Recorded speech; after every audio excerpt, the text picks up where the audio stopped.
Ang dami kong nasasayang na solar harvest talaga. Lalo pag ganitong panahon, January, maaraw pero malamig. Laging puno yung battery ko, hindi pa tapos yung araw.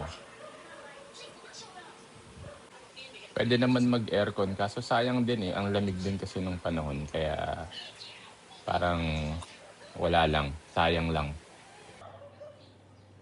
Kaya tara samahan nyo ako. Mag-iisip tayo ng paraan para makakonsumo pa ng kuryente habang mataas pa ang sikat ng araw. Na din ubos na. So hindi po pwedeng maglaba. Nakaluto na rin kami ng pagkain kaya alam ko na. Itong lababo namin madalas magbara to eh. Papakulo tayo ng tubig para pambuhos dito sa lababo. Ayan, meron ako ditong induction na takore. Hindi na namin ginagamit to kasi meron na kaming sariling painatan ng tubig. Ayan, ito yung ginagamit namin. Medyo malakas din sa kuryente yan. More than 1,000 watts pag magpapakulo kami ng tubig. Pang kape or pang mga noodles. Ito, dati naming painatan ng tubig. So, yung gagamitin ko.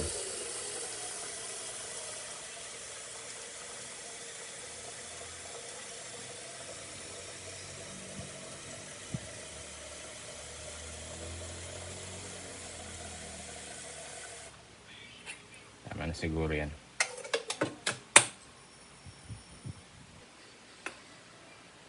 Okay, lagay na natin dito. Pakita ko lang yung current state ng ating battery. Ito siya, 95%. 110 watts yung output niya. Yan yung in-output niya sa ating bahay.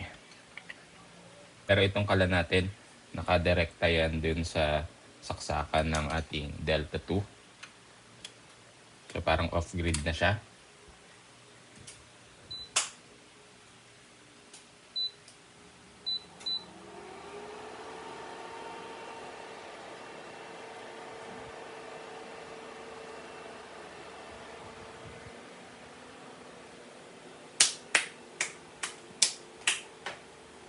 Ayan na yung consumption ng ating induction.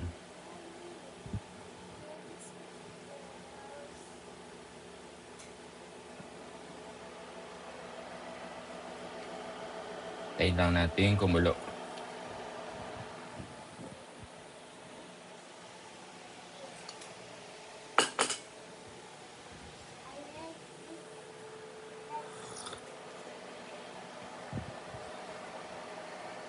Pala yung itsura niya sa app.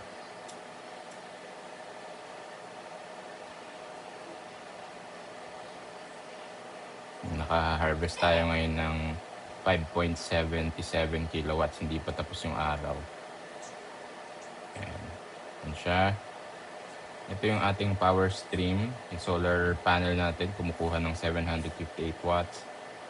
Ang sinusupply niya sa bahay ngayon ay base load na 220 and 130 watts dun sa smart plug. May apat tayo na smart plug. Ito bakit mataas yung ating base load ngayon. Sinet ko kasi siya as dito sa ating automation. Ayan. Home 3D printer on. May 3D printer din ako dito sa bahay. Nagpiprint ako pag umaga para hindi sayang yung araw. Kung hindi kayo familiar sa 3D printing, ito siya. Nagme-melt siya ng plastic para gumawa ng kung ano-ano. Ito medyo gross lang. May strainer sa sink. Anyways. Balik tayo dito. Silipin natin yung Delta 2 Max. Ayan. Nacha-charge siya ng ating solar. 405 watts. 402. natin. 398. So, almost 400. 402. Ayan. 93%. And nag-output siya ng 1.4 at saka ayan, between 1.4 and 400. So, hindi naman kasi consistent na nag-output tong ating kalan. Parang nag-on off siya. Ayan lang natin.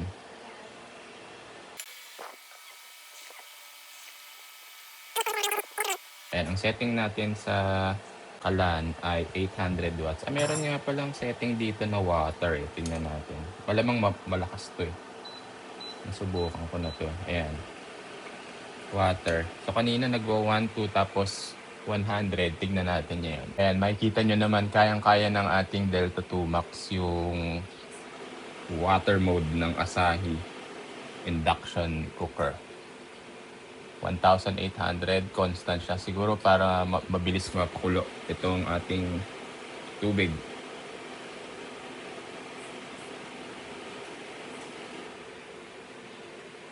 Ayan, kayang-kaya ng ating Delta 2 Max.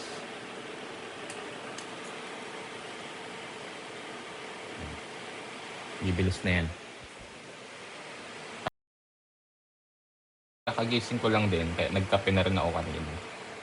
Pakulo na ako ng tubig. Ngayong mga oras na to din, naka-charge yung aming mga cellphone. Meron din kaming vacuum na de-battery na rin, wireless. Para ma-maximize talaga natin yung charging ngayong umaga. And magamit yung energy later on. Kaya napaka-importante talaga yung storage. Kasi kung gusto mong ma-maximize yung harvest everyday sa sun. Siyempre, pag na-maximize mo yung harvest ng araw, mas mabilis kang makaka-ROI. Kasi magagamit mo agad yung harvest mo. Kaysa tumatapon, kino-convert lang yun ng mga equipment natin sa heat yung sobrang energy. Wait lang. Yan na yung tubig natin. Okay, so punta na tayo dito sa ating mainit na tubig. Ayan. Gamitin natin pang linis ng ating drain.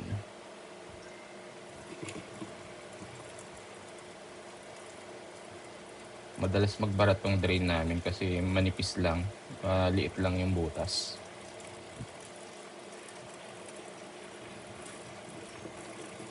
Kaya kailangan alaga sa ganito. Liquid sosa, ganyan. Ngayon, since maaraw, dami tayong harvest, kailangan gamitin natin. Yan na. Okay na yan. After all that, ayan na ang ating battery. Nasa 90% siya. At nagcha-charge pa rin siya ng 300 plus to up to 400 watts. Pakita ko sa inyo yung aking 3D printing setup. So, di ba nabanggit ko na isa sa mga ways para makonsume ko yung energy at hindi matapon lang sa init ay nagpiprint ako ng mga items sa umaga. So, ayan, may order sa akin mga nameplates to. Medyo madami-dami to, hindi ko pa natatapos. May backlog pa ako sa printing, pero ngayon lang naman, ngayong pasok ng January, nagsabay-sabay yung order. Kaya, ayan. Ito naman yung piniprint ko, nakasalang sa 3D printer ko ngayon na nagko-consume din ng ating energy. Ayan. So, tumutulong siya para mabawasan yung mga na-harvest natin for today. Kasi kung wala yan, sayang lang, tapon lang yung ating energy. Ito na pala yung mga nagawa kong iba na names. And sorry, medyo madilim. Madilim dito sa gawaan ko. Dito sa aming loft. Ayan. Ayan siya. Okay, silipin naman natin yung aming metro. Kung ano ba yung itsura niya. At habang nakabukas yung 3D printer, medyo grabe yung fluctuation ng energy consumption yung kaya hindi makasabay yung ating power system or power stream. So makikita nyo, grabe yung fluctuation ng ating energy consumption. Ayan, kung meron kayong mga kailangan or meron kayong need for 3D printing, pwede nyo rin akong kontakin at tingnan natin kung kaya i-3D print. Marami namang available model or nag-i-edit din ako ng konting revisions sa existing model kasi hindi pa naman din ako ganun kasanay sa pagti-3D model. Okay, medyo challenging tong aming metro. Ayan. Ayan na siya guys. Ayan, kung mapapansin nyo, ayan o, bumababa siya ng 1 to 0.001 kilowatts. 0.01 kilowatts up to 57 watts. Nagsasayaw siya. Ayan. So gumagana talaga yung power stream natin. Nakakabawas siya ng konsumo sa Meralco. Nakita akong pusa nakulong dito. Good. Hilig nyo kasing tumae dyan eh. Ha? Commercial tayo, commercial. Sana? Pusa.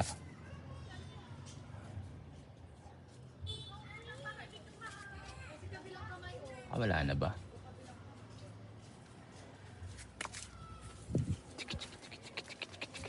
Ayun. Wala na siya. Ayan, so yun lang muna. Next update ko, i-update ko na yung aking video about kung magkano ba natipid ko kung magkano ba yung natipid ko sa aking setup since pinakabit ko siya ng March. So update ko siya hanggang December. I think may January billing na kami. So yun na yung next video. Medyo naging busy ngayong holiday weekend tapos yung aso ko pa yung nandito. Ayan si Mango, namatay siya nung Pasko kaya medyo malungkot din yung pasok ng taon.